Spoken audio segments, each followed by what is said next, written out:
Acheter un bien immobilier à l'île Maurice est un projet important. Que vous recherchiez une résidence principale, une maison de vacances ou un investissement, il est naturel de se concentrer sur le style du bien, la vue ou le ressenti lors de la visite. Mais avant d'acheter, il y a un certain nombre de questions qu'il faut absolument prendre le temps de poser à votre agent immobilier. Dans cette vidéo, je vais vous partager 10 questions à poser avant d'acheter un bien immobilier à l'île Maurice. Des questions qui peuvent vous aider à mieux négocier, éviter les mauvaises surprises et prendre une décision plus éclairée. Commençons. Première question, depuis combien de temps le bien est-il sur le marché? C'est toujours un bon point de départ. Si le bien vient juste d'être mis en vente, le vendeur souhaite peut-être tester le prix. S'il est disponible depuis plusieurs mois, cela peut indiquer plusieurs choses. Un prix demandé trop ambitieux, un marché plus lent ou certaines hésitations de la part des acheteurs précédents. Cela peut aussi révéler une marge de négociation. Deuxième question, qu'est-ce qui est exactement inclus dans la vente? Ne supposez jamais. À Maurice, les éléments fixes restent généralement avec le bien, mais le mobilier non fixé, les objets décoratifs, les œuvres d'art, le mobilier extérieur, les équipements de jardin ou certains effets personnels peuvent être inclus ou non. Demandez clairement, le bien est-il vendu meublé, partiellement meublé ou vide? S'il est partiellement meublé, que reste-t-il? Y a-t-il des éléments que le vendeur souhaite conserver? Deux biens similaires peuvent offrir une valeur très différente selon ce qui reste. Troisième question, quelle est la marge de négociation réaliste?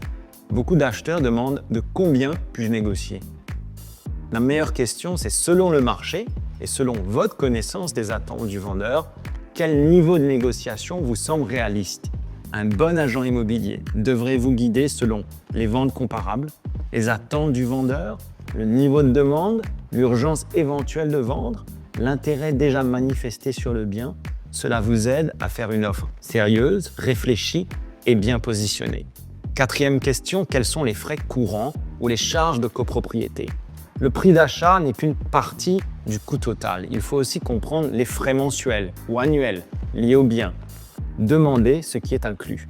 La sécurité, les parties communes, l'entretien des jardins ou de la piscine s'il y en a une, l'assurance de l'immeuble ou de la résidence, etc. Si le bien se situe dans un domaine golfique ou une marina, demandez comment l'entretien de ces infrastructures impacte éventuellement les charges. Pour un investisseur, cela influence le rendement net. Pour un résident, cela influence le budget de vie. Cinquième question, le bien peut-il être loué en courte durée? C'est une question essentielle aujourd'hui pour de nombreux acheteurs. Si vous envisagez la location saisonnière, demandez clairement. La résidence autorise-t-elle les locations de courte durée? Le règlement de copropriété ou de la résidence l'autorise-t-il? Le bien possède-t-il déjà ou peut-il l'obtenir la licence de Tourist Residence à Maurice? Il ne faut jamais supposer que cela est automatiquement permis. Pour un investisseur, cela peut avoir un impact direct sur le taux d'occupation, le rendement et la valeur future. La sixième question à poser à votre agent, quelle est la demande à la revente ou à la location dans ce secteur? Il faut toujours penser un peu plus loin. Même si vous prévoyez de garder le bien longtemps, les circonstances peuvent évoluer. Demandez à votre agent, le marché locatif est-il actif ici? Quel type de locataire recherche ce type de bien? La demande à la revente est-elle forte? Bien acheter, c'est aussi préserver sa flexibilité future. Septième question à poser à votre agent, quels sont les principaux éléments techniques du bien? Au-delà de la décoration, posez des questions concrètes. Par exemple, l'année de construction, la superficie du terrain, la surface bâtie ou habitable, la capacité des réservoirs d'eau, y a-t-il un générateur? Dans une copropriété, le ou les stationnements attribués, les rénovations récentes. Ces éléments influencent le confort, l'entretien et la revente future. Huitième question, quel est le type de propriété du terrain? C'est un point juridique très important. Le terrain est-il en pleine propriété ou à bail, communément appelé leasehold à Maurice?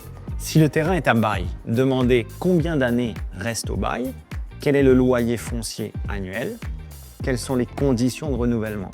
Demandez aussi s'il existe des particularités foncières, par exemple des réserves de rivière, des servitudes ou des droits de passage, une extension de jardin louée séparément, une parcelle additionnelle au sein d'un domaine golfique ou d'un domaine privé. Ces éléments peuvent influencer l'usage, la valeur, le financement et la revente. 9e question, le bien a-t-il été traité contre les termites?